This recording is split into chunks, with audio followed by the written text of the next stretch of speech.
আজ থেকে খুলছে সরকারি বেসরকারি বিশ্ববিদ্যালয় সহ সব ধরনের শিক্ষা প্রতিষ্ঠান। প্রধান উপদেষ্টা অধ্যাপক ডক্টর মোহাম্মদ ইউনূসের নির্দেশনার আলোকে গত বৃহস্পতিবার এই সংক্রান্ত এক আদেশ জারি করে শিক্ষা মন্ত্রণালয়ের মাধ্যমিক ও উচ্চ শিক্ষা বিভাগ। তবে প্রাথমিক ও গণশিক্ষা মন্ত্রণালয়ের আদেশের আলোকে গেল বুধবার থেকে পুরোদমে চলছে প্রাথমিক বিদ্যালয়গুলো।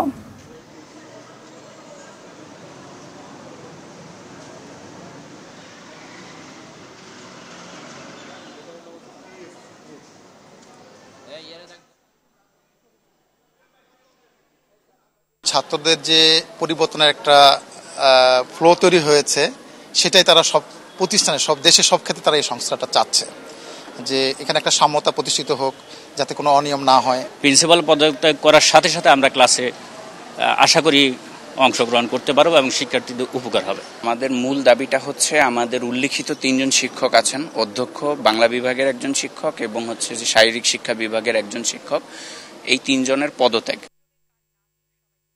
দর্শক, ঢাকা বিশ্ববিদ্যালয় থেকে ক্লাস শুরুর আরও খবর জানাতে যুক্ত হচ্ছেন সহকর্মী সুফিয়ান ফারাবী। ফারাবী, জানাবেন যে ক্যাম্পাসে শিক্ষার্থী উপস্থিতি এবং দীর্ঘদিন পর ক্লাসে ফিরে শিক্ষার্থীদের মধ্যে উচ্ছ্বাস কেমন দেখছেন?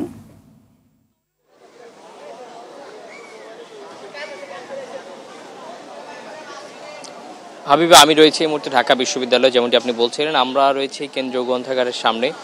শুরুতে জানিয়ে রাখি যে ঢাকা বিশ্ববিদ্যালয় সহ যেসব স্বায়ত্তশাসিত প্রতিষ্ঠানগুলোতে ভিসিরা পদত্যাগ করেছিলেন, সেই ভিসিদের পদত্যাগের কারণে কিন্তু এখন পর্যন্ত শিক্ষা কার্যক্রম কিন্তু বিশ্ববিদ্যালয়গুলোতে শুরু করা সম্ভব হয়নি। তবে শিক্ষার্থীরা কিন্তু ব্যক্তিগত যে পড়াশোনা রয়েছে সেই পড়াশোনা চালিয়ে যাচ্ছেন।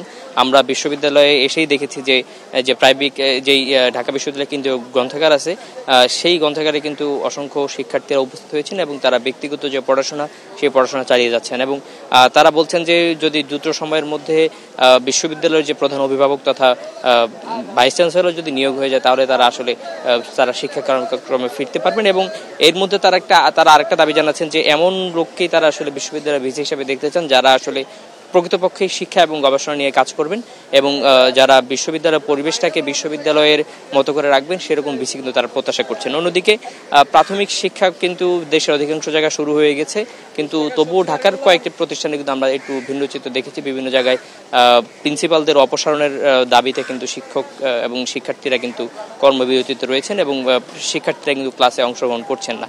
তবে বিষয় হচ্ছে যে দ্রুত সময়ের মধ্যে যদি ঢাকা বিশ্ববিদ্যালয় সহ যেসব বিশ্ববিদ্যালয়গুলোতে ভিসিরা পদত্যাগ করেছেন, তারা যদি দ্রুত সময়ের মধ্যে তাদের স্থলাভিষিক্ত কাউকে না দেওয়া হয় এবং পুনরায় যদি কাউকে নিয়োগ না দেওয়া হয়, তাহলে আসলে এইভাবেই বিশ্ববিদ্যালয়গুলো যে শিক্ষা কার্যক্রম রয়েছে সেটা কিন্তু থমকে যাবে।